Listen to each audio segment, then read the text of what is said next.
Assalamualaikum warahmatullahi wabarakatuh. Perkenalkan, nama saya Laode Andibara, SPD UNSC. Bidang kegiatan saya adalah ilmu sains kebumian. Saat ini saya bekerja sebagai dosen tetap pada jurusan Teknik Geofisika, Fakultas Matematika dan Ilmu Pengetahuan Alam. Saya mengajar beberapa mata kuliah pada jurusan Teknik Geofisika. Salah satu di antaranya adalah metode geolistrik. Pada kesempatan ini, saya akan menampilkan video pendidikan dan pengajaran sebagai bagian dari penyusunan dokumen pernyataan diri dosen dalam unjuk kerja Tridharma perguruan tinggi dengan mata kuliah metode geolistrik.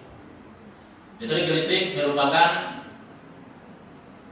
jenis mata kuliah wajib yang diajarkan pada semester 4 atau semester genap dengan beban SKS 3 SKS, terdiri dari 2 SKS teori ditambah 1 SKS praktikum. Capaian pembelajaran lulusan atau CPL yang dibebankan pada mata kuliah ini sebanyak 6 CPL. CPL yang pertama itu mampu menerapkan konsep dan prinsip fisika, matematika, dan geofisika dalam memahami fenomena kebumian. CPL yang kedua mampu mengidentifikasi, merumuskan, dan menyelesaikan permasalahan geofisika secara ilmiah. CPL yang ketiga mampu merancang dan melaksanakan akuisisi data geofisika serta menganalisis, mengolah, dan menginterpretasi data. CPL yang keempat mampu menggunakan perangkat lunak geofisika dan teknologi informasi untuk pemrosesan dan interpretasi data. CPL yang kelima mampu bekerja sama dalam tim multidisiplin dan mengkomunikasikan hasil kajian geofisika secara efektif. Kemudian CPL yang keenam yaitu mampu menunjukkan sikap bertanggung jawab, etis, dan profesional dalam praktik geofisika. Dari CPL tadi kita menyelesaikan sub CPMK atau kemampuan akhir yang direncanakan sebanyak 12 sub CPMK. Sub CPMK yang pertama yaitu menjelaskan konsep dasar kelistrikan bumi dan resistivitas bantuan serta faktor yang mempengaruhinya. Sub CPMK yang kedua menurunkan persamaan potensial listrik dalam medium homogen dan medium berlapis. Sub CPMK yang ketiga menghitung resistivitas semu untuk berbagai konfigurasi elektroda dan menganalisis sensitivitasnya. Sub CPMK yang keempat menganalisis kelebihan, kekurangan, dan aplikasi setiap konfigurasi elektroda untuk target survei tertentu. Sub CPMK yang kelima merancang desain survei geolistrik, sounding, profiling, mapping lengkap dengan justifikasi teknis sesuai target geologi. Sub CPMK yang keenam melaksanakan akuisisi data vertical electrical sounding atau phase di lapangan menggunakan resistivity method. Sub CPMK yang ketujuh melaksanakan akuisisi data 2 dimensi, resistivity, tomografi dengan multi elektroda secara sistematis. Sub CPMK yang ke-8 melakukan quality control, koreksi data, elektroda, topografi, geometri, dan filtering data lapangan. Sub CPMK ke-9 melakukan inversi data phase 1 dimensi menggunakan perangkat lunak dan menghasilkan model lapisan bawah permukaan. Sub CPMK yang ke-10 melakukan inversi data 2 dimensi, resistivity, tomografi menggunakan residu inverse dan menganalisis kualitas inversi, remestral sama resolusi. Kemudian sub CPMK yang ke-11 menginterpretasi penampang resistivitas 2 dimensi untuk identifikasi litologi, struktur, dan fluida serta mengkorelasikannya dengan data geologi. Sub CPMK ke-12 yaitu menyusun laporan teknis akhir dan mempresentasikan hasil proyek survei geolistrik secara profesional dan argumentatif. Itu beberapa sub CPMK. Kemudian untuk rencana pembelajaran mingguan ini terdiri dari 16 pertemuan. Untuk minggu pertama itu kita membahas tentang kontrak kuliah dan pendahuluan yang materinya itu bercerita tentang pengertian metode geolistrik, sejarah perkembangan, aplikasi dalam geofisika, air tanah, geoteknik, lingkungan, mineral, panas bumi, dan arkeologi. Kemudian minggu kedua itu adalah kita membahas tentang dasar kelistrikan bumi. Kemudian minggu ketiga kita membahas tentang potensial listrik dalam bumi. Kemudian pertemuan yang keempat atau minggu keempat itu kita membahas tentang konfigurasi elektroda dasar, di antaranya konfigurasi WLR dan selang bersih. Kemudian pertemuan minggu kelima itu konfigurasi lanjutan dan analisis dengan konfigurasi dipol-dipol, pol-pol, WLR, selang bersih, dan perbandingan resolusi vertikal horizontal. Kemudian pertemuan yang keenam atau minggu keenam kita membahas tentang desain survei geolistrik. Kemudian minggu ketujuh kita membahas tentang metode sounding, profiling, dan mapping. Dan pertemuan yang ke-8 atau minggu ke-8 kita melakukan ujian tengah semester. Jadi ujian tengah semesternya itu melakukan presentasi proposal survei geolistrik. Jadi setiap kelompok itu mempresentasikan mengenai latar belakang, target geologi, peta lokasi, desain survei, konfigurasi, parameter akuisisi, dan jadwal. Kemudian pertemuan yang ke-9 kita membahas tentang akuisisi vertikal electrical sounding atau phase. Kemudian minggu yang ke-10 kita membahas akuisisi 2 dimensi, resistivity tomografi. Pertemuan yang ke-11 kita membahas tentang penulisan data geolistrik. Pertemuan yang ke-12 kita membahas tentang inversi data phase 1 dimensi. Kemudian pertemuan yang ke-13 kita membahas inversi data 2 dimensi resistivity tomografi. Pertemuan yang ke-14 kita membahas interpretasi geolistrik untuk aplikasi. Kemudian pertemuan yang ke-15 itu kita membahas tentang interpretasi lanjutan dan finalisasi proyek. Kemudian yang ke-16 itu adalah kita melakukan ujian akhir semester. Jadi kita melakukan sidang proyek akhir, di mana mahasiswa itu mempresentasi hasil survei geolistrik secara lengkap berkaitan dengan desain, akuisisi, penulisan, inversi, interpretasi, kesimpulan, dan syarat. Kemudian untuk rencana penilaian ada 6 poin. Yang pertama itu adalah partisipasi dan sikap. Kemudian yang kedua tugas mandiri. Yang ketiga praktikum dan laporan. Yang keempat kuis. Yang keenam ujian tengah semester, dan yang keenam itu adalah ujian akhir semester. Kemudian konversi nilai akhir. Jadi nilainya itu ada 4, ada nilai A, B, C, D, dan E. Jadi untuk nilai A itu rentas skornya 81 sampai 100, kemudian B 66 sampai 80, kemudian C 51 sampai 65, D 36 sampai 50, dan E 0 sampai 35. Untuk syarat kelulusan mata kuliah itu ada 4. Nilai akhir minimal itu adalah D, kehadiran minimal 80% dari total pertemuan, wajib mengikuti seluruh sesi praktikum lapangan, kemudian wajib mengikuti UTS dan UAS. Jika salah satu syarat di atas tidak terpenuhi, mahasiswa dinyatakan tidak lulus atau E. Selanjutnya saya akan menampilkan video singkat pembelajaran di dalam kelas pada pertemuan keempat mengenai konfigurasi elektroda dasar. Terima kasih. Mata kuliah apa? Metode geolistrik, Pak. Oh iya.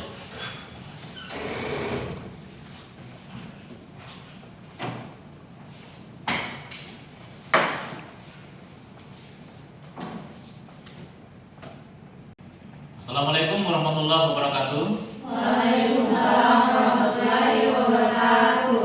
Bagaimana kabarnya hari ini? Baik, Pak. Apa ada yang punya masalah? Tidak, Pak. Oke, baik. Alhamdulillah. Jadi sebelum kita melanjutkan perkuliahan pada pertemuan keempat ini, terlebih dahulu saya akan melakukan absensi ya, dengan namanya Citra, Hadir, Pak. Endang Pravita. Hadir, Pak. Minggu lalu kita sudah membahas tentang potensial listrik di dalam bumi, di mana terlihat di layar, di situ ada aliran arus listrik. Minggu lalu saya sudah menjelaskan apa itu aliran arus listrik. Mungkin ada yang bisa bantu saya menjelaskan apa itu aliran arus listrik. Ya, silakan. Baik, arus listrik adalah gerakan atau aliran muatan listrik. Pergerakan ini dilakukan oleh elektron-elektron bebas. Namun secara konvensional arah arus listrik ditetapkan mengalir dari potensial tinggi kutub positif ke potensial rendah kutub negatif. Terima kasih. Ada lagi yang lain? Silakan. Arus listrik adalah aliran muatan listrik dalam suatu penghantar. Arus listrik hanya dapat mengalir dalam suatu rangkaian yang tertutup, memiliki jalur lengkap dari sumber tegangan dan kembali ke sumber tersebut. Oke, terima kasih atas jawabannya. Beri aplaus untuk teman-teman yang sudah menjawab. Jadi aliran arus listrik itu adalah suatu aliran muatan di dalam penghantar dalam satuan waktu. Terlihat di layar ada sebuah elektroda arus C1 yang ditancapkan di atas permukaan tanah. Kemudian dialiri sebuah arus I. Minggu lalu saya sudah menjelaskan berapa nilai potensial di titik P1. Mungkin ada yang bisa bantu saya menjelaskan berapa nilai potensial di titik P1. Ya, silakan. Baik, yaitu di mana potensial sama dengan arus aliran resistivitas dibagi 2 pi D. Ya, beri aplaus buat temannya yang sudah menjawab. Jadi, nilai potensial di titik P1 itu adalah arus dikali dengan resistivitas dibagi dengan 2 pi D, di mana D itu merupakan jarak antara C1 dan P1. Oke, lanjut. Jadi di layar ada 4 buah elektroda. Jadi yang pertama itu adalah elektroda arus C1. Kemudian yang kedua adalah elektroda potensial P1. Kemudian ada elektroda potensial P2. Kemudian ada elektroda arus C2. Berapa kemudian nilai potensial di titik P1? Kemudian berapa nilai potensial di titik P2? Setelah kita akan mengetahui nilai P1 dan P2, maka kita bisa mengetahui berapa nilai potensialnya. Maka yang pertama adalah kita mencari nilai potensial di titik P1. Berapa nilai potensial di titik P1? Nah, untuk mencari nilai potensial di titik P1, maka kita harus perlu tahu jarak antara C1 dengan P1, kemudian P1 dengan C2. Nah, jadi D1 ini adalah jarak antara C1 sampai P1.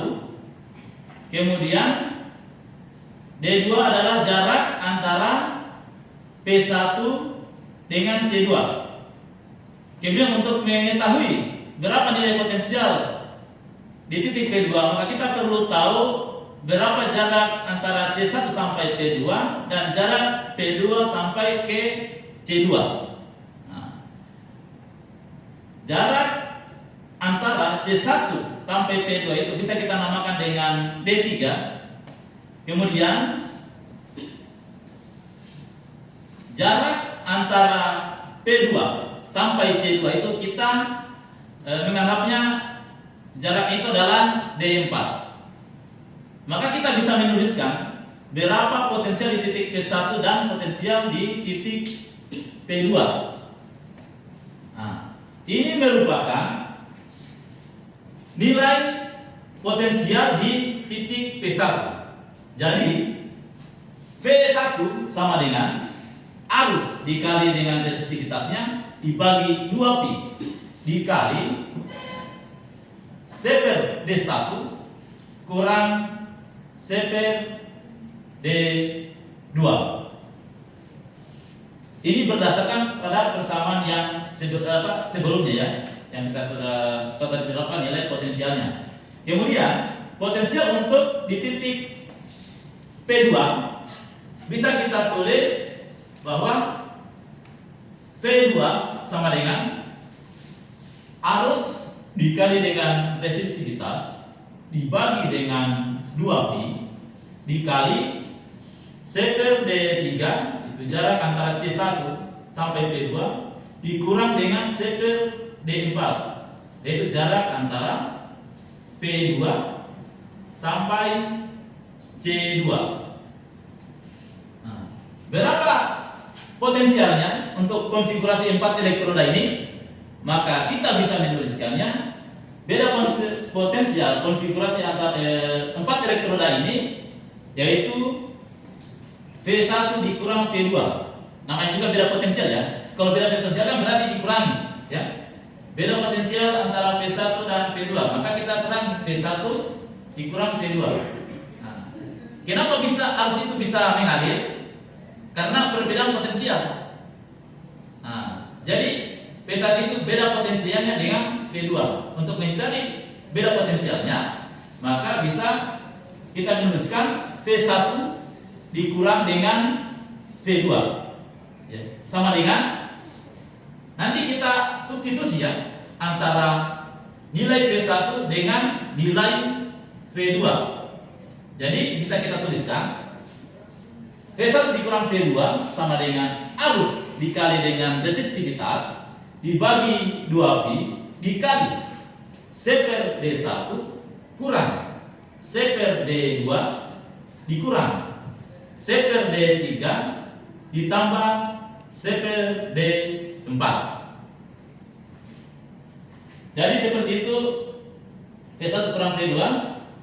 Jadi bisa kemudian kita tulis kembali V1 dikurang V2 sama dengan arus dikali resistivitas dibagi 2pi dikali C per D1 kurang C per D2 kurang C per D3 ditambah C per D4. Kemudian bisa kita tuliskan ya. Nah, jadi bisa kita tulis kembali. Jadi V itu sama dengan arus dikali dengan resistivitas dibagi 2pi dikali C per D1 dikurang C per D2 kurang C per D3 ditambah C per D4. Di mana bisa kita tulis bahwa resistivitas itu sama dengan 2pi dikali dengan tegangannya dibagi I dikali C per D1 dikurang C per D2 dikurang C per D3 ditambah C per D4 pangkat min 1. Kemudian jadi resistivitasnya ini jadi bisa kita tulis persamaannya seperti ini. Jadi rho A sama dengan G dikali tegangan per I. Jadi G itu bisa kita nama dengan faktor geometri atau biasa kita tulis dengan huruf K. Jadi saya di sini saya tulis G, tapi biasanya bisa ditulis juga dengan nilai K. Jadi resistivitas semuanya itu sama dengan G kali tegangan dibagi I. Jadi gimana G-nya itu? Jadi G-nya itu adalah 2pi kali C per D1 dikurang C per D2 kurang C per D3 ditambah C per D4 pangkat min 1. Jadi inilah resistivitas semu yang kita cari. Jadi data di lapangan itu kan ada beda potensial dan ada arus. Nah, kemudian untuk faktor geometrinya itu adalah berdasarkan susunan konfigurasi elektrodanya. Ini adalah susunan elektroda untuk konfigurasi Werner. Jadi untuk konfigurasi Werner itu ada 4 buah elektroda ya. Ada 2 elektroda arus C1 dan C2. Kemudian 2 elektroda potensial P1 dengan P2. Kemudian dengan jarak antara P1 dan P2 itu adalah nilainya A. Kemudian jarak antara C1 dan P1 itu adalah A. Sama juga P2 dengan C2 itu adalah sama, nilainya juga A. Di sini kita akan mencari berapa nilai G-nya atau nilai faktor geometrinya jika susunan elektroda itu disusun seperti ini, di mana C1P1 itu sama dengan P1P2 sama dengan P2C2. Kita lihat. Nah, ini kita misalkan C1P1 itu sama dengan A. Kemudian kita menentukan jarak antara P1 sampai C2 itu adalah 2A, karena A ditambah A, P1, P2A, P2C2 jaraknya A. Jadi jarak antara P1 sampai C2 itu adalah 2A. Nah, kemudian berapa jarak untuk D3-nya? Nah, D3-nya itu adalah 2A juga, karena jarak antara C1P1 itu A, kemudian P1P2 itu adalah A. Jadi A tambah A sama dengan 2A. Kemudian jarak antara ini P2 dengan C2. Jadi P2 dan C2 itu adalah jaraknya nilainya A.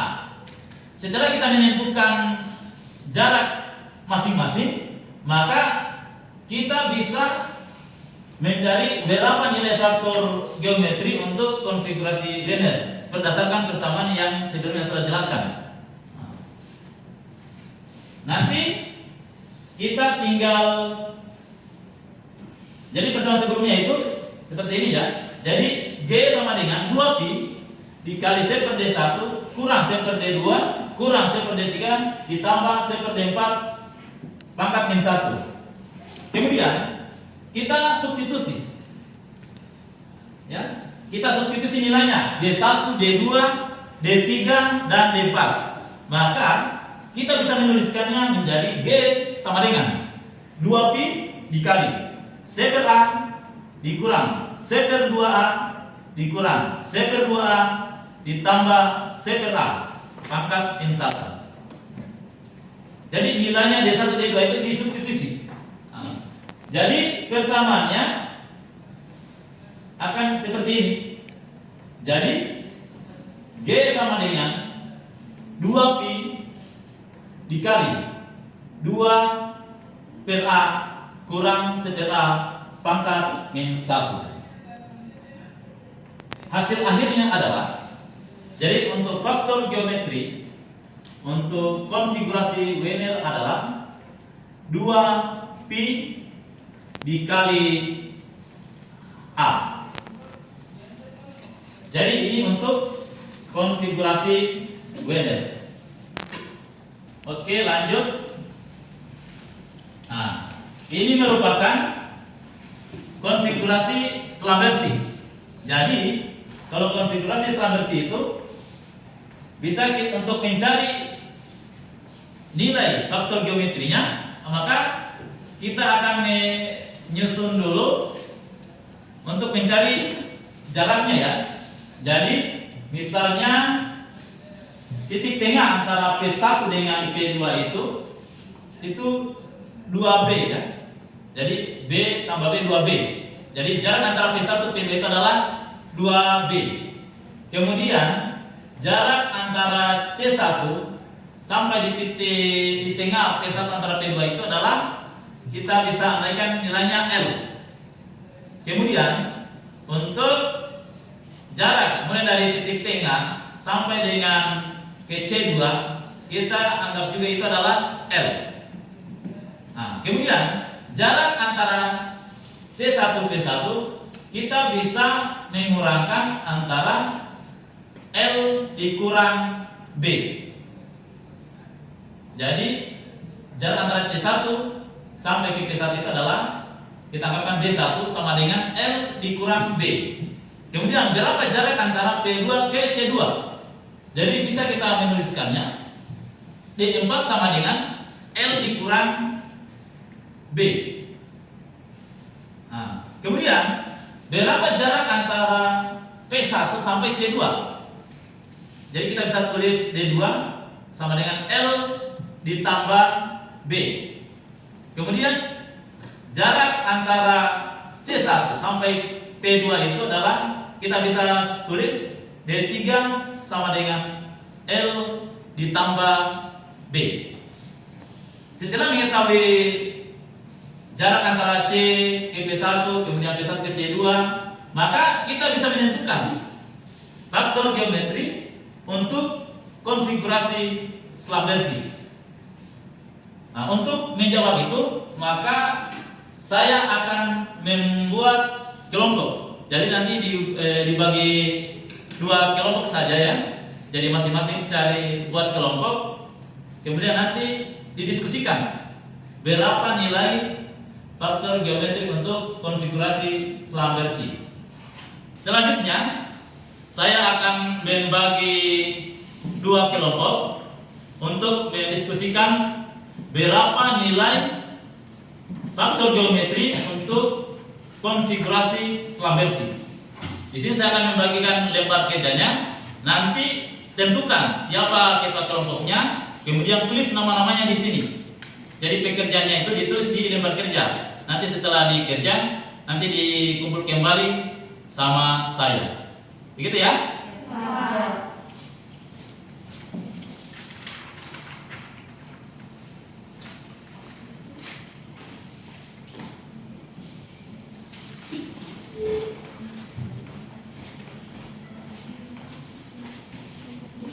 Oke, Anda sudah menerima lembar kerja. Silakan didiskusikan sama teman-temannya.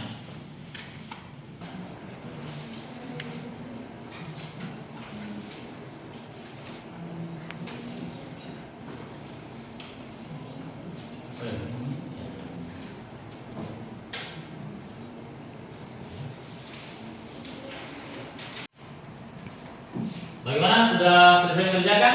Sudah. Ada yang bisa bantu saya untuk mengerjakannya di depan? Saya, Pak. Oh ya, silakan.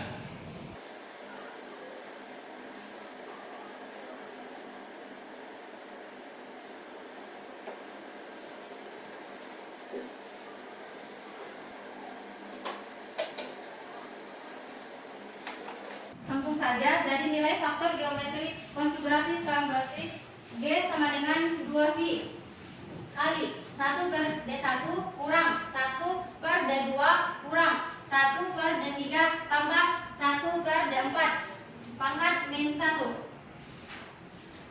G sama dengan 2V kali 1 per L kurang B kurang 1 per L tambah B kurang 1 per L tambah B tambah 1 per L kurang B pangkat min 1.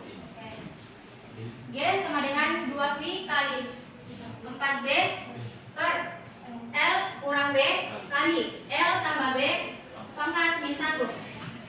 Jadi G sama dengan V kali L pangkat 2 kurang B pangkat 2 per 2B.